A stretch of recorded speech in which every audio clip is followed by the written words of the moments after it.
In this guide, I'm going to show you guys how to get trade tokens in Clash Royale using a few simple methods. Let's get started.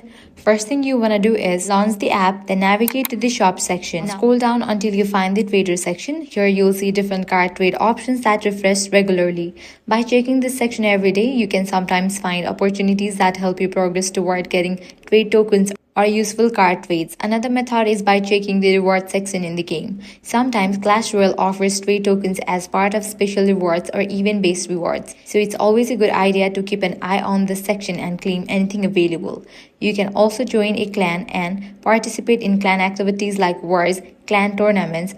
By actively playing and contributing, you may receive rewards that include trade tokens depending on the event and your performance. Finally, one of the best ways is through global tournaments. These events often give strong rewards, and if you perform well, you can earn trade tokens of different rarities. So grinding these tournaments is definitely worth it if you want more tokens.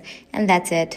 Overall, by using shop, checking rewards, joining a clan, and playing global tournaments, you can steadily collect trade tokens in Clash Royale. If this guide was helpful, do not forget to like, share, and subscribe.